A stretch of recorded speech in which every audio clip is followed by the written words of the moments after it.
Sunt în București să prezint filmul, primul meu lungmetraj, Waiting for August, și mă bucur foarte tare că m-au invitat la One World și că pot să prezint filmul în orașul unde m-am născut. Dragii lui mama, mama v-a pus un pachet înainte de Paști și că acum nu mai pot veni. Știți că mama trebuie să lucreze? Am avut mult noroc că a fost foarte, foarte frumos primit. Am început turul festivalelor în Elveția și la Toronto, în Canada, și a primit marele premiu la Hot Docs, ceea ce a fost o experiență minunată și neașteptată. Și de atunci au mai venit încă 10 premii internaționale, cam așa, și mențiuni și nominații, deci a fost excepțional. Unde am mai fost? În Cehia, la Karlovy Vary, a fost la Sydney, a fost în Norvegia, în Kosovo, în Valdivia, Chile. Sper să, cu siguranță uit, bineînțeles că a fost în România, la Sibiu, unde a primit premiu. Am fost foarte norocoasă. Gata, terminați-o! Vreau să învăț. Gata.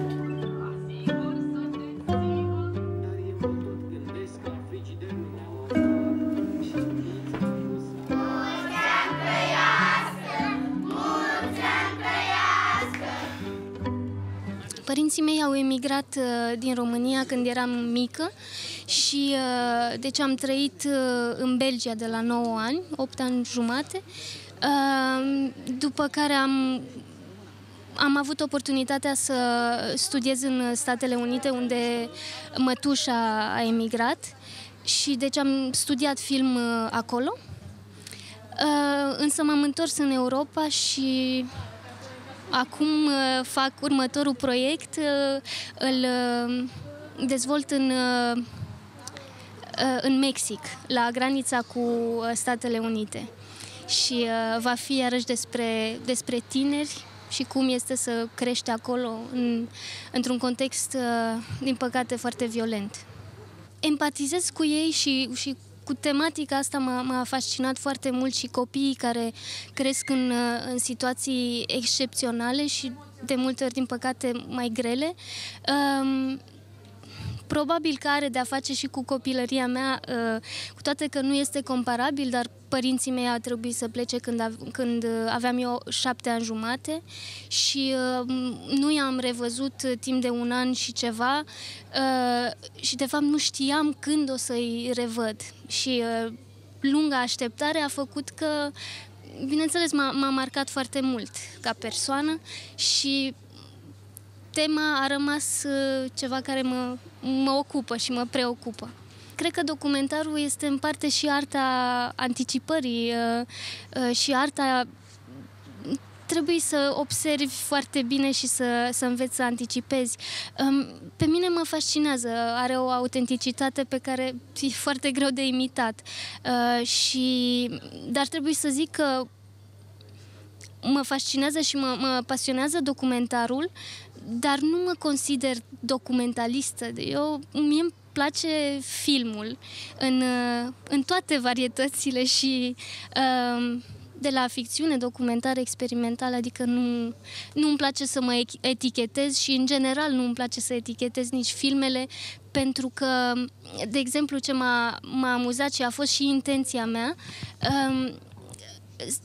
sunt persoane din public care nu și-au dat seama că Waiting for August este un documentar și au aflat după, ceea ce mie mi se pare excepțional. Mă bucură, pentru că înseamnă că ce era important, personajele din film, povestea și mai mult nu-ți trebuie.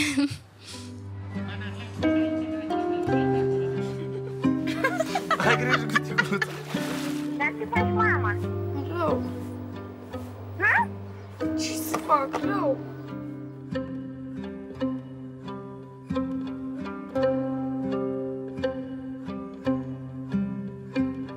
Și Alex Nanau și eu am simțit nevoia să vorbim despre situația copiilor, pentru că mie mi se pare evident că nu prea îi ascultăm și ar trebui să îi ascultăm mai mult și să observăm ceea ce se întâmplă cu ei, pentru că sunt viitorul nostru, viitorul țării și mă preocupă cum vor evolua și ce fundamente primesc, și asta e responsabilitatea noastră ca societate. Deci mi se pare crucial. În plus, în cazul meu vorbesc de migrație și acolo de obicei e tot timpul din punctul de vedere al celor care pleacă, dar nu celor care rămân. Însă pentru mine au o poveste la fel de importantă și la fel de relevantă și fascinantă. Deci asta pentru mine a fost foarte clar că vreau să povestesc povestea din punctul minorilor care rămân acasă. Rămâne o țară de care îmi pasă, oameni de care îmi pasă și cu siguranță o să mă întorc. Nu pot să vă spun exact când, dar se poate că nu următorul, ci celălalt proiect va fi iarăși aici.